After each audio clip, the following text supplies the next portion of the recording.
শাহনাজ আসলে গতকালকে রাত থেকে এবং সকাল থেকে গুড়ি কিছুক্ষণ পর থেমে হালকা বর্ষণ এরপর ভারী বর্ষণের আসলে আবাস চলছে পাহাড়ি জেলা।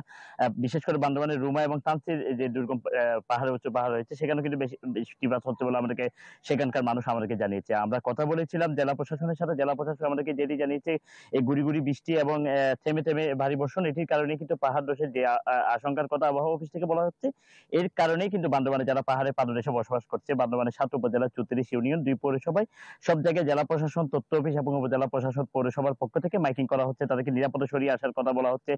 যারা আসলে বসবাস করছে তাদের সাথে আমরা কথা বলেছিলাম। তারা আসলে তাদের যে শেষ আশ্রয়স্থল ছেড়ে কিন্তু নিরাপদে আসতে চাচ্ছেন। তারা জীবন মরণটা সেখানে কাটানোর কথা বলেছে। কিন্তু জেলা প্রশাসনের পক্ষ থেকে তাদেরকে জোরে সোরে নিরাপদে আনার বিষয়ে তারা বিভিন্ন পদক্ষেপ নেওয়ার কথাও আমাদেরকে জানিয়েছে এবং ইতিমধ্যে বিভিন্ন আশ্রয় কেন্দ্রগুলোকে আসলে প্রস্তুত রাখা হয়েছে। যারা পাহাড়ে ঝুঁকিপূর্ণ অবস্থায় বসবাস করছে তাদেরকে নিরাপদে আনার জন্য। যেহেতু গতকালকেও বৃষ্টির কারণে বান্দরবানের নাইক্ষ্যংছড়িতে কিন্তু একজন আসলে পাহাড় ধসে একজন নিহত হয়েছে। এই সহ মিলে গত ৫ বছরের রেশিও যদি আমরা বলতে চাই, এরকম বৃষ্টিপাতের কারণে প্রায় ৬৪ জন আসলে প্রাণহানি ঘটেছে এই পাহাড় ধসের কারণে। সেজন্য জেলা প্রশাসনের পক্ষ থেকে বান্দরবানে যেই ২,০০০ এর অধিক পরিবার আসলে ঝুঁকিপূর্ণভাবে বসবাস করছে এরকম একটি তথ্য রয়েছে। কিন্তু বেসরকারি তথ্য মতে যদি আমরা বলতে চাই, পাহাড়ের পাদদেশে প্রায় ১.৫ লাখ পরিবার কিন্তু আসলে পাহাড়ের পাদদেশে ঝুঁকিপূর্ণভাবে বসবাস করছে। তাদেরকে নিরাপদে আসার জন্য জেলা প্রশাসন বিভিন্নভাবে তারা প্রচারণা বাড়িয়েছে। যেহেতু বৃষ্টির কারণে পাহাড়ের পাদদেশে মানুষের আসলে ঝুঁকিপূর্ণতা বেশি বাড়ে এবং পাহাড় ধসের আশঙ্কা থাকে। সেজন্য প্রশাসনের পক্ষ থেকে এবং ফায়ার সার্ভিসের পক্ষ থেকে তারা বিভিন্ন জায়গায় মাইকিং করাচ্ছে নিরাপদে সরিয়ে আনার জন্য। শাহনাজ, ছিল বৃষ্টিপাত এবং পাহাড় ধসের সর্বশেষ পরিস্থিতি আমার কাছে। জি, ইয়াসিনুল হাকিম, আপনাকে ধন্যবাদ। এবার যেতে চাচ্ছি আব্দুর রবের কাছে। যুক্ত হচ্ছেন নগদের কাছে সব গ্রাহকই প্রিয়, তাই তো সারা দেশে ক্যাশ আউট চার্জ সবচেয়ে কম।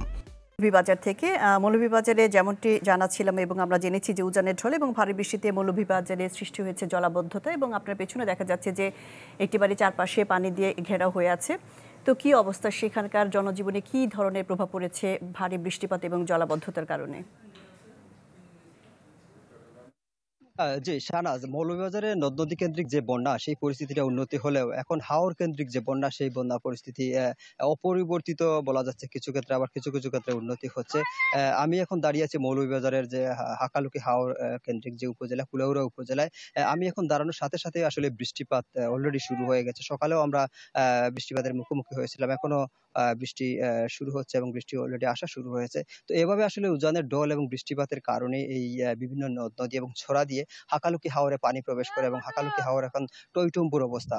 জেলার ৩টি উপজেলা কুলাউড়া, বড়লেখা এবং জুড়ি, এই ৩টা উপজেলার প্রায় ১২টি ইউনিয়ন ইতিমধ্যে প্লাবিত এবং পানি খুব ধীর গতিতে কমছে এবং এই কুলাউড়া এবং জুড়ি, এই বড়লেখা, এই ৩টি উপজেলায় হাওর কেন্দ্রিক প্রায় ২ লাখ মানুষ ইতিমধ্যে পানিবন্দী এবং প্রায় ৭,০০০ মানুষ এখনো বিভিন্ন আশ্রয় কেন্দ্রে আশ্রয় নিয়েছেন। তাদের বাড়িঘরে এখনো পানি এবং এখানে শুধু যে মানুষের দুর্ভোগ, বাড়িঘরে পানি উঠেছে এই বিষয়টা না, মানুষের ক্ষেতের ফসল, মাছের গ্যাসও বিভিন্ন ধরনের সমস্যা হয় যেগুলো ভাসিয়ে নিয়ে গেছে।